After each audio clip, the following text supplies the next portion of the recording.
다음 소식은 이수아 기자가 준비했네요. 네, 이어서 준비해봤는데요. 이 제목은 윤 취임 D-14, 이 취임 뒤 달라지는 점은입니다.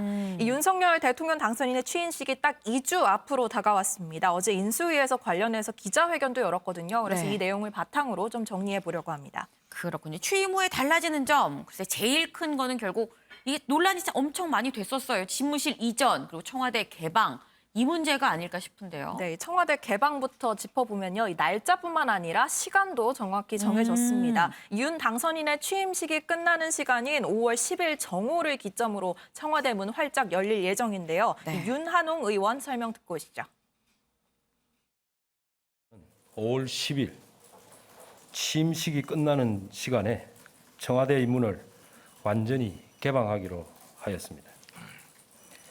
이로써 본관, 영빈관을 비롯하여 최고의 정원이라 불리는 녹지원과 상춘재가 있는 청와대는 국민 누구나 누릴 수 있는 열린 공간으로 재탄생하게 됩니다. 네, 청와대 관람은 오는 21일까지 매일 무료로 운영될 예정인데요. 하루에 최대 3만 9천 명이 들어갈 수 있게 됐습니다. 미리 행안부 국민 비서 시스템으로 신청을 해야지 들어갈 수 있다는 부분 알려드리고요. 네. 다만 방문 전 알아야 할 부분은 이 청와대 건물을 샅샅이 현재 볼 수 있는 상황은 아닙니다. 청와대 기록물, 또 보안 문서 등을 옮기는 작업이 아직 진행 중이기 때문에 네. 모두 볼 수 없다는 점은 유의하셔야겠습니다. 그렇군요. 근데 논란이 됐었던 게 그럼 과연 문재인 대통령이 언제 청와대를 비워주는 거냐 이게 논란이 됐었어요. 네. 그럼 문 대통령은 언제까지 청와대에 있다가 나가는 거예요? 네, 어제 마지막 기자 간담회가 있습니다. 청와대 네. 내부에서 진행했는데 이 자리에서 문 대통령이 직접 퇴거 시점을 얘기했습니다. 이 취임식 전날인 5월 9일 18시, 6시 업무를 마치는 퇴근 시간에 청와대를 나가겠다는 계획을 밝혔는데요. 네. 이튿날 윤 당선인의 취임식에 참석한 뒤에 이 KTX를 타고 미리 마련해둔 양산 사저로 이동할 예정입니다.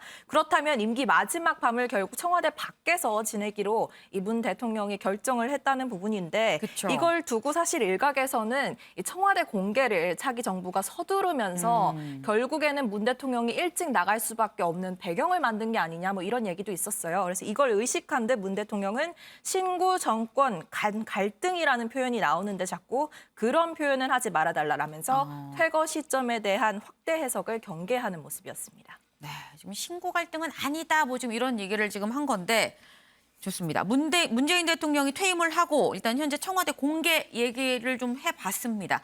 그렇다고 하면 이제 새 집무실을 또 알아봐야 될 것 같아요. 이수아 기자, 네, 국방부에서 이 직무를 하겠다라고 얘기를 했었잖아요. 근데 나왔던 얘기가 이게 지금 시간이 부족하다 이런 얘기가 있었는데 바로 집무실에서 시작할 수 있는 거예요, 10일부터?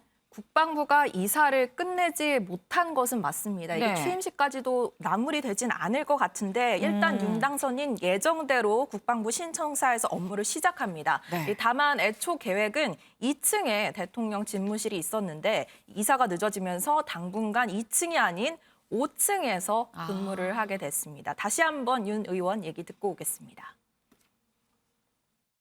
5월 10일 날 대통령 당선인께서는 5층에서 근무를 하시게 됩니다. 그리고 2층에 본 집무실이 2층에 들어가게 됩니다. 그 2층은 지금 국방부가 이사를 간 다음에 아마 한미연합훈련이 4월 28일 날 끝난다고 해서 그 이후에 이사를 하시겠다고 우리 국방부에서 이야기한 걸로 제가 알고 있습니다. 그래서 그 이후에 이사를 가고 나서 저희들이 리모델링을 하게 되면은 아마 6월 중순쯤 돼야 되지 않겠냐. 본 집무실은 그렇고. 네, 새로운 대통령 공관 역시 마찬가지 상황인데요. 이 한남동 외교부 장관 공간을 사용하기로 됐죠. 그런데 현재는 정의용 외교부 장관이 사용 중입니다. 그래서 새 정권이 들어서는 5월 10일까지는 아마 정 장관이 방을 빼는 것이 어려운 것으로 보이고요. 결국 리모델링이 늦어지면서 6월은 돼야지 공관 본사가 마무리되고 윤 당선인이 들어갈 것으로 보입니다. 그리고 집무실의 경우는요. 현재 이름을 두고 또 화제가 되고 있는데 맞아요. 이 공모를 진행하고 있거든요. 인수위에서는 아무래도 피플스 하우스, 그러니까 국민이 들어간 국민의 집이라든지 이런 식의 이름이 지어질 것으로 예상되고 있습니다. 근데 궁금해지는 게 취임식은 뭐 통상 국회 앞마당에서 하긴 하는데 취임식이 끝나고 그날 저녁 이제 만찬이 있습니다. 보통 이 만찬이 청와대 영빈관에서 열렸었거든요. 그러면 윤 당선인은 이 취임식 만찬을 어디서 한다는 거예요? 네, 그러니까 청와대 개방이 문제가 되고 있는 셈인데요. 사실 네. 취임식 당일부터 청와대를 개방하기로 한 거잖아요. 그쵸. 그렇지만 경호처에 따르면은 이 만찬을 진행하려면은 이 외부 출입을 2-3시간 전부터는 제한을 해야 된다고 합니다. 네. 그렇다면은 오후 2-3시부터는 다시 한번 청와대를 개방했다가 다시 닫고 외부 출입을 막아야 되는 것으로 되기 때문에 결국 인수위 측은 귀빈 만찬을 서울의 한 호텔 영빈관에서 열기로 결정했습니다. 이 외부 시설을 빌리면서 네. 자연스럽게 취임식 비용도 좀 증가하는 모습인데요. 네. 역대 가장 많이 쓴 정부가 박근혜 전 대통령 때 31억 원을 취임식에 썼거든요. 네. 윤석열 정부는 33억 원을 취임식에 쓰면서 정부 새 시삭을 알리게 됐습니다. 네, 윤경호 위원님.